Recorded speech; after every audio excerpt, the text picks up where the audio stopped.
Guest, the President of the United States, accompanied by Secretary of the Interior, Deb Haaland and Ryan Reyes.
Gwatsi Haupa, Duhiname Etzatuitza Shuimi Hanu.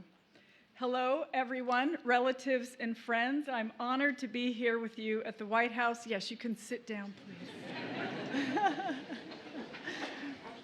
I'm so honored to be here with you at the White House to celebrate President Biden's establishment of Chuckwalla National Monument and to reflect on the Biden-Harris administration's conservation legacy.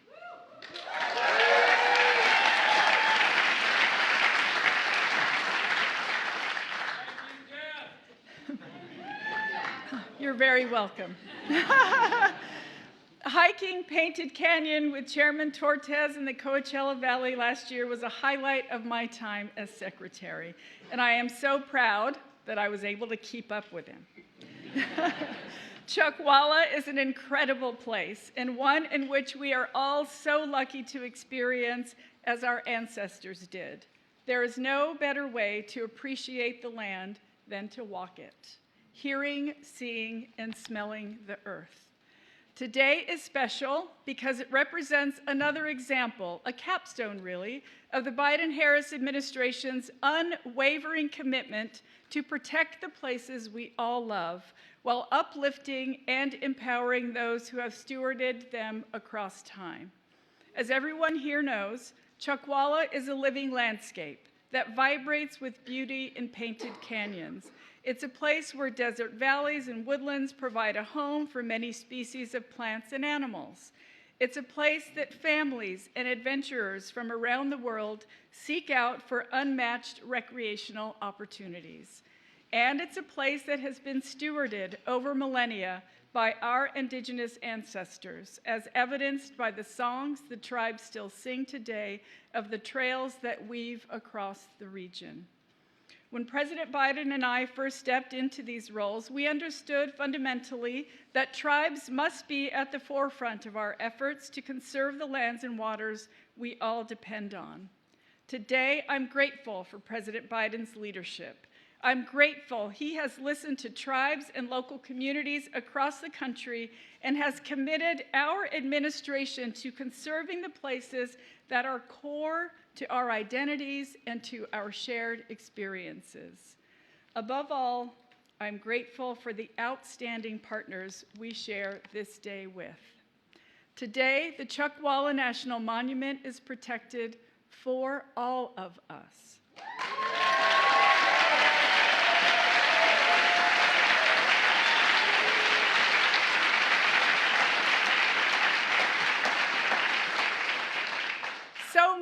of what we do is for our young people, for the next generations who are already inheriting this work and who will carry it forward with grace, expertise, and resilience.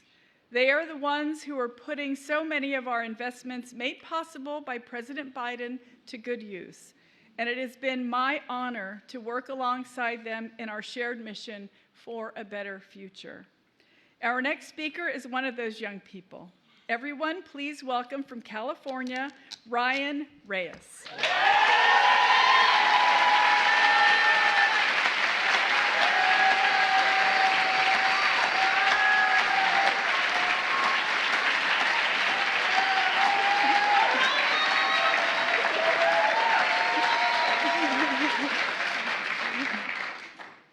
Thank you.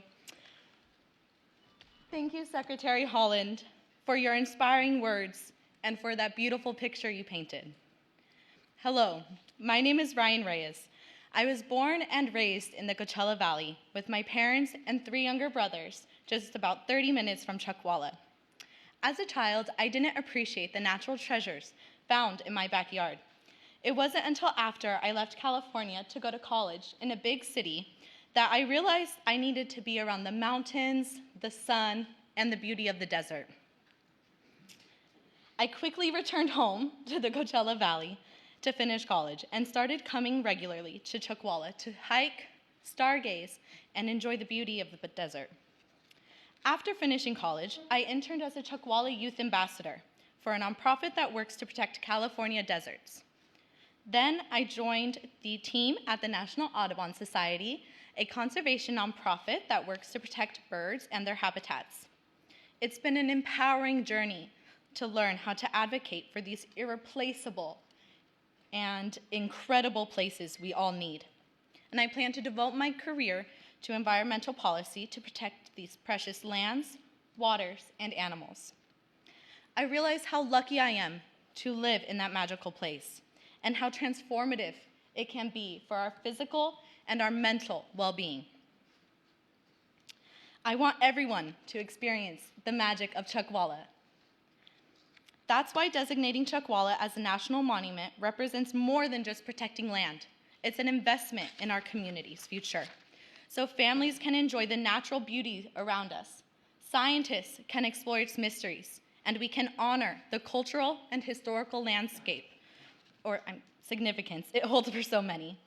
I want to thank Congressman Ruiz, Senator Padilla, and our partners with the Protect California Deserts Coalition, and everyone else who helped make today happen. And of course, our deepest thanks to President Biden. As a young person who feels the weight of the climate crisis, it means everything to know that we have a president who recognizes the importance of protecting these lands and waters for future generations. A champion who has never stopped fighting for us and our planet. A leader who has shown the world what bold climate leadership looks like. It's now my greatest honor to introduce him, ladies and gentlemen, the President of the United States, Joe Biden.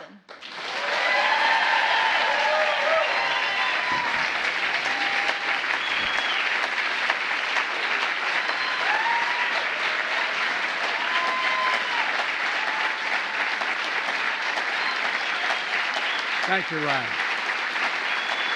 Thank you, thank you, thank you. Please.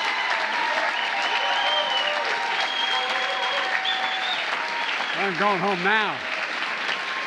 Thank you, thank you, thank you. Please sit down. Ryan, thank you for the introduction. Your commitment to conservation gives me so much optimism for the future. I mean that sincerely. Before I go much further, I want to explain to you why we have these screens up here. I was hoping we were going to do this in place, so the American people that's being covered by the media would see what we're talking about, feel it, sort of taste it. This is as close as we can get. I'm going to, as I speak, hopefully they're going to bring up the areas I'm talking about so people get some sense of what we're talking about. But I want to make a special thanks to Secretary Deb Haaland, whose incredible leadership these past 4 years has scared the hell out of me.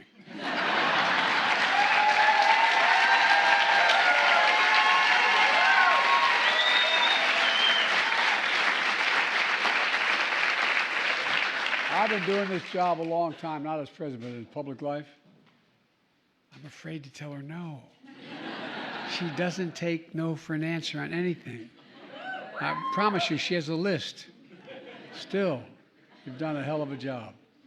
I'm so proud to have nominated you for that, and thank you for the job you've done. As you all know, I was in California last week where the event was supposed to be held, but we had to postpone it because of the fires in Los Angeles. Among the worst wildfires in California history. It's devastating. For Kamala and for so many of you, it's home. She and I and our entire administration have been working closely with Governor Newsom, Senator Padilla, Senator Schiff, the entire congressional delegation to make sure California has every possible resource to fight these fires and help the survivors.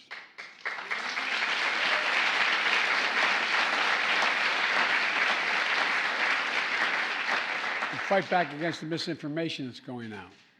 You know, that includes our heroic firefighters and first responders. The heart of the nation are with the victims and families left behind and all the people who've lost their homes, livelihoods, and so much to these fires. It's been devastating. It's incredible. It's incredible. The thousands of homes lost. Folks, yet another reminder, tragedies like this is not about blue states and red states, not about conservatives and liberals. It's about the United States of America. The United States of America. And now, to turn to today's event, in addition to Secretary Holland, we have elected officials of the community and from the tribal community, the Indian nations. I learned that a long time ago from Danny Inouye. Just want you to know that, okay? I once said those Indian reservations, no, Joe, come here. Anyway, I was only 30 years old, but I learned it really quickly. Look, members of the California delegation, Senator Padilla, Representative Ruiz, champion legislators to establish these national monuments. Key members of my administration, Brenda, Chair of the Council of Economic Equality, and the staff from the Bureau of Land Management, the Fire Service, the Forest Service. Like many families, Jill and I made it a tradition to take our children and grandchildren to national parks and monuments every year. I wanted them to see, feel, smell, taste, look at just what has been preserved. And every time I looked at it, I thought about Teddy Roosevelt and these people, all they preserved. Imagine had they not acted. Imagine had they not acted. And I wanted them to witness the majesty and beauty of America. It's absolutely majestic. Our natural wonders are the heart and soul of our nation. And you all know it in this room. They unite us, they inspire us. It's a birthright we pass down from generation to generation.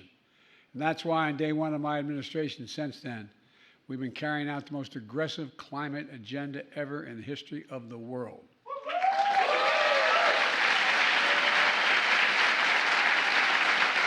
I mean it.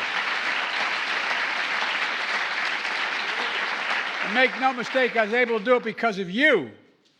I mean it. But I'm not kidding you. Because of you, including the historic steps to conserve our natural resources for the ages. My second week as president, I signed an executive order establishing the first ever conservation goal to protect 30% of all our lands and waters everywhere in America by 2030. 30%.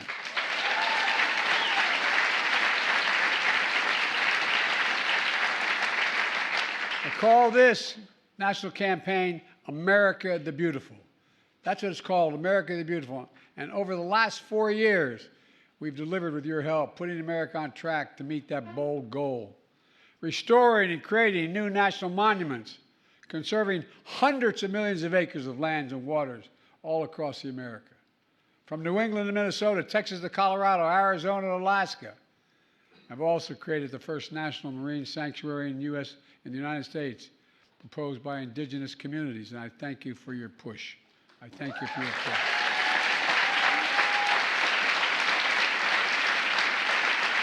It stretches 116 miles along the California coast, 116 miles to protect the natural and cultural resources while also supporting our progress on offshore wind, I might add. And today, I'm proud to use my authority under the Antiquities Act to designate 2 more national monuments in California. First, Chuckwalla National Monument.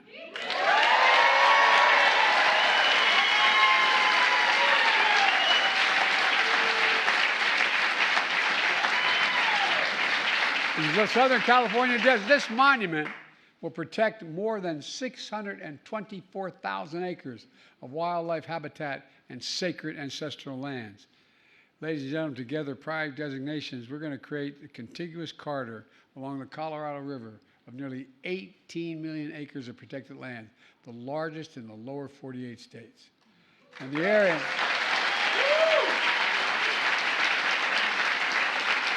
For those at home who may be listening, that's bigger than the entire state of West Virginia. And it's called the Moab-Mojave Conservation Corridor. Look, today's action will also protect and preserve mountain ranges and rugged canyons, desert floors and deep valleys, sandy slopes, stunning peaks. Tucked away in the desert landscape are beautiful springs and over 50 rare plants and animals. Palm trees, cacti, lavender flowers, lizards, mountain lions, bats, bighorn sheep, owls, desert tortoises. I mean, this is incredible what's there. This action also preserves the mosaic of trails woven together by tribal nations that trace their origins back thousands of years. And left behind in these trails are ancient ceramics, tools, rock art, sacred ceremonial sites that will also be preserved. We're also preserving ruins of old mines from the 1800s. Their construction drove out indigenous people from their homes, a reminder of the harm that was done. There are remnants of the U.S. Army camp, trained units of desert combat shortly after we entered World War II. For generations, this place of wonder has attracted outdoor enthusiasts from hikers, horseback riders, exploring these vast lands, as well as scientists and geologists who are studying how the earth evolved. Many veterans also returned here to heal their wounds, mental and physical, and invisible wounds as well, seeking solace and serenity in ways that only nature can provide. And you all know that. Only nature can provide some of this, nothing else. And next door to this monument, solar energy is being built, which proves what I've often said. We don't have to choose between the environment and the economy or between conservation and clean energy. We can do both at the same time. At the same time.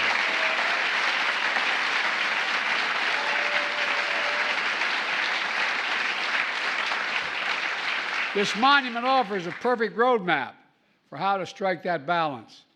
It's a key element of our climate agenda that includes the most significant climate law ever in the history of the world. That's not hyperbole, that's a fact. The law that's positioned us to cut carbon emissions in half by 2030. That's generated $300 billion so far in new private sector clean energy investment. $300 billion. And that's creating hundreds of thousands of jobs and unleashing manufacturing boom all across America. You know, and this matters a great deal. Second, the second national monument I'm designating today is this is important. I mispronounced it the first time. Swatila Highlands in Northern California.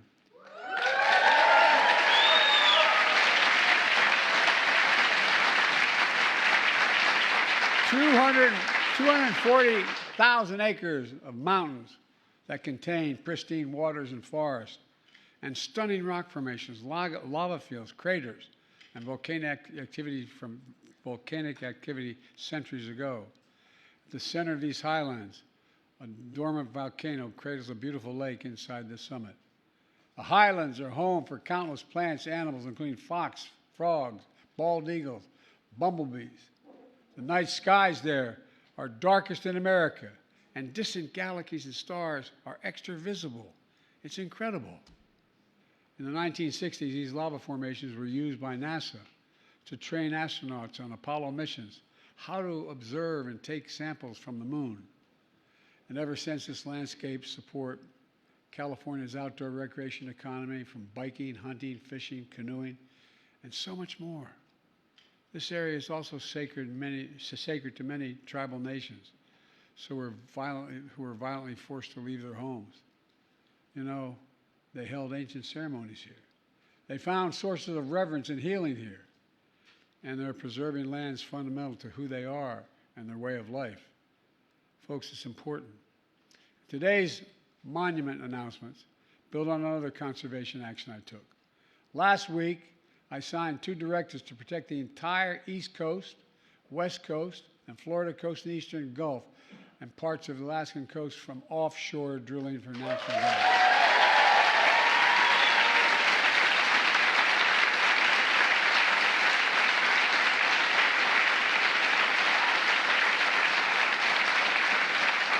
And I might add, that is a big deal. My state's only 3 feet above sea level.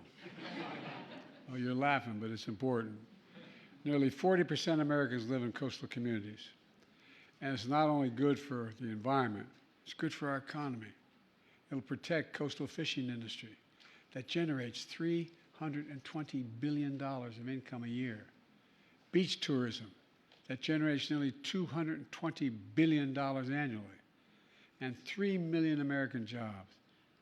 It also saves us billions in potential damages by avoiding oil spills like the Deepwater Horizon. You know, in the spirit of conserving not just the waters and lands, but our history, I did something else. I became the first American president to formally recognize a group of mostly Native Hawaiians. They lived for years in uninhabited Pacific Islands in the run-up to World War II to claim them for the United States. And as a nation, we honor their service sacrifice as patriots of our country and stewards of the land. We owe them. Let me close with this. As president, I've had the privilege of bestowing our nation's highest honors on the world's preeminent environmental leaders. 2 weeks ago, I bestowed the Presidential Medal of Freedom on Jane Goodell. Well, guess what? She has memorialized a global movement to protect the planet. She's done an incredible job. In October, I bestowed the National Medal of the Arts on Clyde Butcher, who grew up in California and became America's most acclaimed landscape photographer today. Clyde once said, quote, wilderness is a spiritual necessity. I'd add that our wilderness is a national necessity. Over the past 4 years, I'm proud to have kept my commitment to protect more land and water than any president in American history. More than 670 million acres, bigger than the size of Texas and Alaska combined.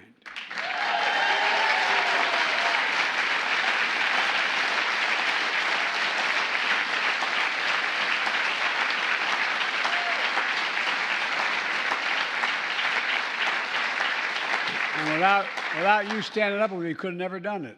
It's about our planet, our people. It's about America itself. Our outdoor treasures are the pride of our country, the bond between the physical and spiritual world, a bridge to our past and to our future. Conserving them not only protects the livelihoods of people who depend on them, it preserves a key piece of our history and the full American story. It unites us through the ages. It connects us to something bigger than ourselves. And above all, it reminds us of who we are. I just had another baby grandchild born. Guess what? Actually, to be precise, I hate to say it, a great-granddaughter, a great-grandson. And guess what? Think what this means for your children, your grandchildren, your great-grandchildren. I mean it sincerely.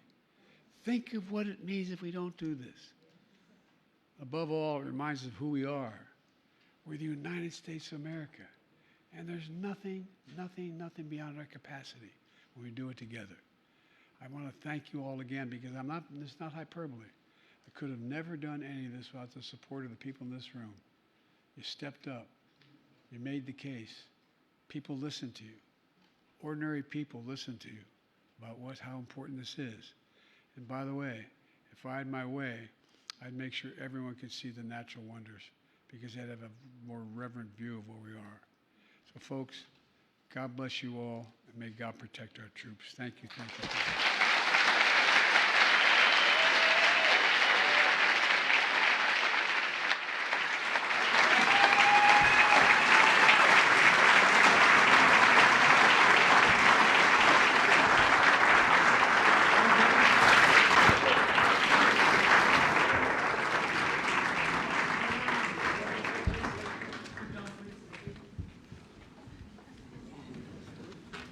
first bill I'm signing is the establishment of the California Chuckwalla National Monument.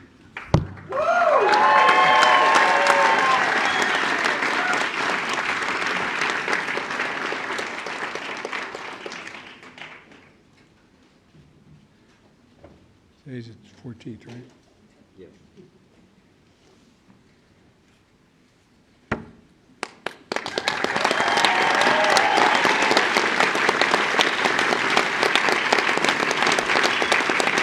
And the signing pen goes to the secretary because I'm afraid not to give it to her. Oh, you've done an incredible job, and I'll get each of you a signing pen. All right. You're welcome.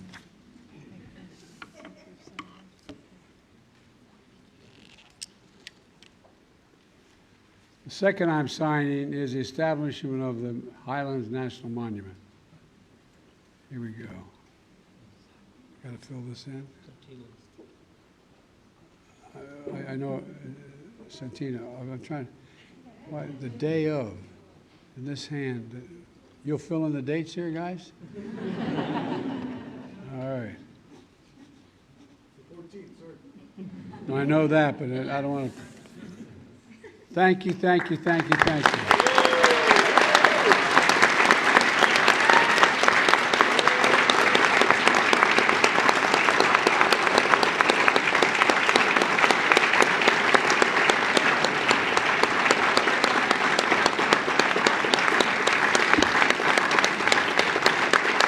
Thank you very much.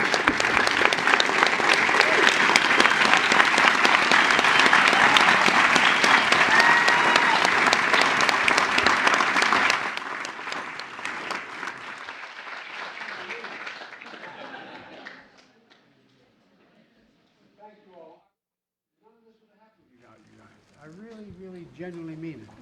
This was a national movement you generated. So thank you. Thank you, Mr. President.